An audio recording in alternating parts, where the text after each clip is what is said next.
Hi, welcome to Range and Country.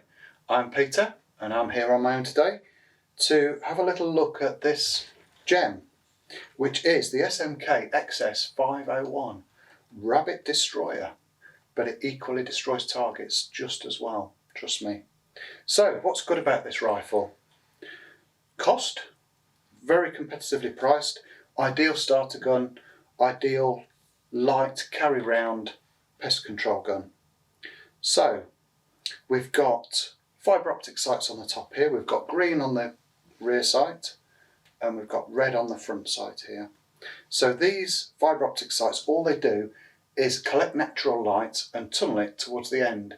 So as you're looking at the end of the fibre optic sights, you're looking at the two greens side by side and the red end on. So the idea is to put the centre of the red one in between the two greens at the back. Simple. And picking up the natural light and seeming to magnify it, they really do appear to light up. Excellent. So single action, single shot, bolt action, auto safety. Now we do have a few queries with these, and we've had a few people come back into the shop and say it's leaking, and quite often it is, can't really call it user error, it's users not familiar with this valve.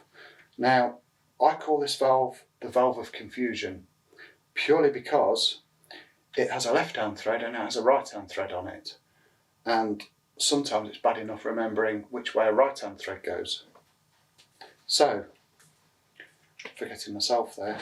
So underneath the cap, which is a left hand thread, is a right hand threaded release valve.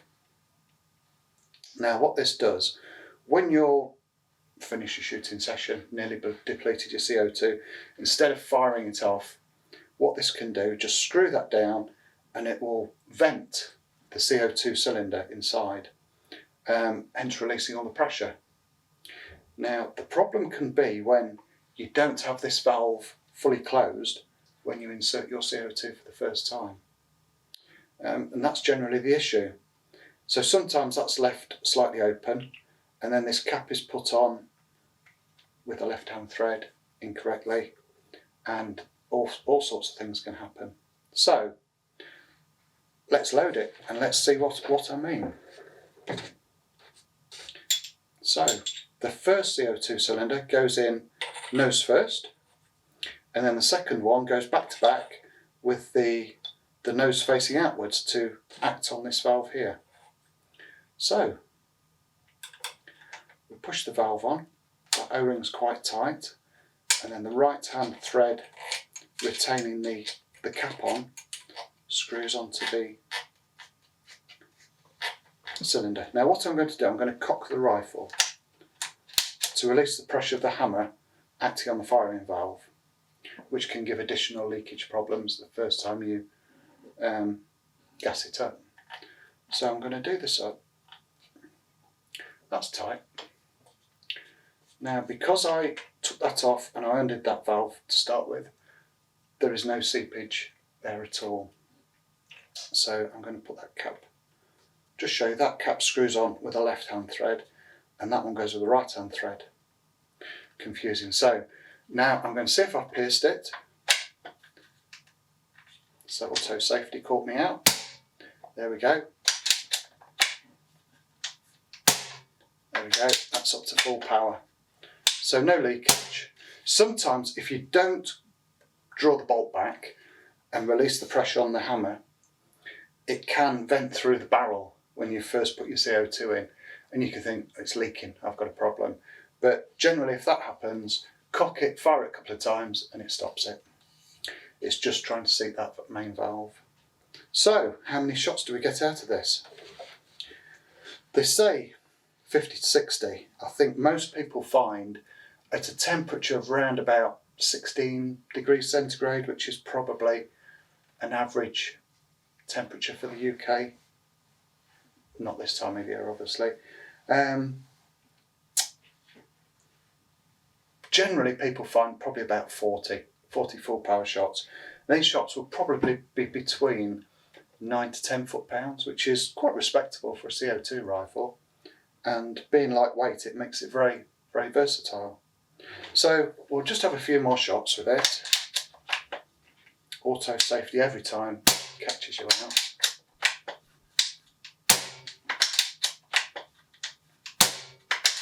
And then I'll demonstrate the valve on the back here. So again, take that cap off. So we're going to, it should be righty-tighty, but it's not this time, it's righty-loosen it.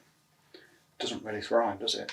Doesn't really roll off the tongue. So we're going to take the cap off. I'm just going to drive that one in. Okay. You can hear it venting. I'll stop that venting now. So that was venting in the CO2, obviously. When you've finished and you want to change CO2, you want to put it away for storage for a while. And we do this with CO2 because CO2 can be corrosive, and it can be corrosive to the seals, which you'll get longer life if you leave your CO2 rifle empty rather than leave it charged. So there's still plenty of CO2 in there. Auto safe again. And that's it. It's just that left-hand thread on the end cap there. Once you get used to it, it's okay. But the first time you come to it, you try and undo it, and you're trying as hard as you can. People put tools on them to try and undo them, and it's just quite simple. It's a left-hand thread. And that's it. What do we make of it? Brilliant starter rifle. Brilliant pest control. If you've got rats, carrying that round, you're not going to get weary. Fibre optic sights are going to seek out all the natural light for your sighting. Perfect. We sell lots of them, and there's a very good reason why. Just remember that valve on the end. Bit of trial and error, but don't give up. Don't think it leaks straight away. They don't. So, that's all from me. Thank you very much. See you next time.